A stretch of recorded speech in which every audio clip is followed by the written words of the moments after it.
Dito talaga ako bilib kay VP Sara, eh. Alam niyo 'yun, she came alone and tamed the bullies.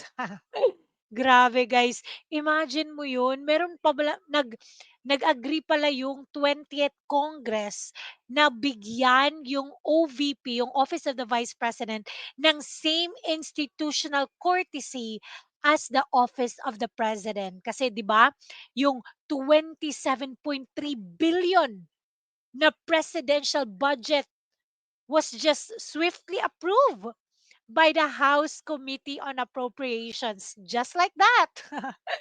56 voting in favor, only 5 opposing. Walang question about kay BBM na grabe sobrang bloated na confidential and intelligence funds. Walang mga question guys, no grilling about his wife tagging along in his endless taxpayer funded travels abroad despite not being an elected official. Imagine mo yan? Pero wala guys, walang ni isang nagtanong tungkol dyan. Pero, di ba, binigyan na ng same institutional courtesy yung OVP. Pero guys, grabe ang tapang talaga ni VP Sara. Winave niya yung privilege na yon at sinagot ng matapang yung mga bullies sa House of Congress. Eto guys, panoorin natin ha. The committee invites questions from the members, particularly on the utilization of the previous budget and the proposed allocation for fiscal year 2026. In accordance with the long-standing and respected tradition of the House of Representatives to accord preferential treatment to the minority members, followed by the independent and majority, wala nang majority, in alternating manner. The chair now recognizes the minority. Madam Chair. Okay.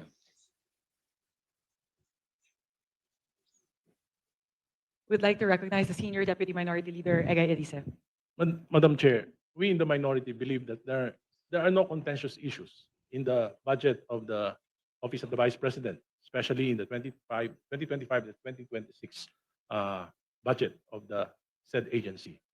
Much that we would like to honor the tradition that we extend to the Office of the Vice President, there are two members of the minority who would like to ask questions.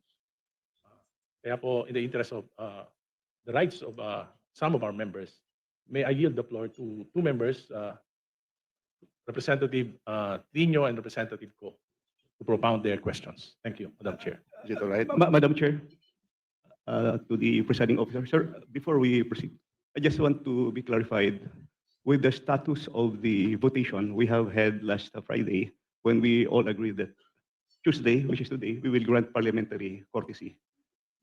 This is the long-standing traditional parliamentary courtesy granted to a co-equal branch or a higher official of the government. Let me be just clarified before we proceed.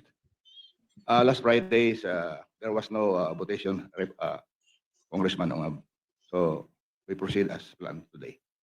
I understand there was a votation, and in fact, it was objected by the two members of minority of the NDP. No, Notwithstanding we the- failed to divide the house.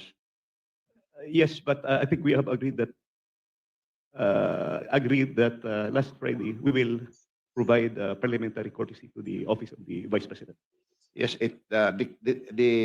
the request of the minority is just two interpellators. It is up for Madam President, Madam Vice President, she wants to answer or not. Just one more manifestation to the chairperson and to the presiding officer. Also last Friday, I reiterated that this long-standing tradition of granting parliamentary immunity has been practiced to all the former vice presidents that I have experienced in this chamber. And the tradition is granted first to the co-equal branch of the government, and it is on the part of the president or the vice president or to the co-equal branch of government who will reply that he or she is waiving his parliamentary inquiry. So I think it would be proper and fitting that we would ask first the vice president if she's willing to. Mr. waive. Chair, may I be recognized?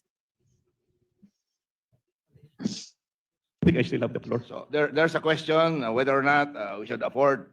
Yes, we have discussed last Friday to afford the second highest position of the land, parliamentary courtesy. But at the request of the minority, they just want to ask, two of the minority members just want to ask questions, and it is the prerogative of the Madam Vice President to answer or not. Is that clear?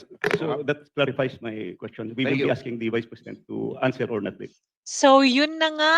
So, kina-clarify lang ni Congressman Isidro Ungab yung na-agree nila last Friday na bigyan din ng parliamentary courtesy yung Office of the Vice President, just like the Office of the President.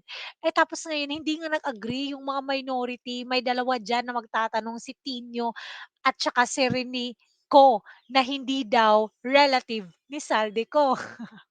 Pero guys, grabe, sobrang tapang talaga ni VP Sara. Eto guys, panoorin natin. Madam Vice President, can we go ahead? Madam Chair, Yes, sir. Madam Chair. Just an inquiry. My apologies, Representative Marcoleta. Her Excellency Just was a about to very- respond to the query before we recognize An you. inquiry Let's po. please yield the floor to the Vice President as she was about to make a response to that. Your Excellency, if you would like to respond po. Yes, I waive the privilege. Waive. Yes. We now recognize Minority Leader Congressman Antonio Tenio. Grabe no, I waive the privilege. Pwede naman sana sabihin niya ayokong sagutin yan, pero grabe, winave talaga niya yung privilege niya, no? Para masagot talaga 'tong dalawang akala siguro nila talaga si VP Sara, cowardice. Hindi niyo tulad si VP Sara. Magaling lang kayo diyan kasi meron kayong backer, meron kayong mastermind, 'di ba? Grabe guys, sobra-sobra talaga. Anong masasabi niyo dito? Ang tapang ni VP Sara 'no?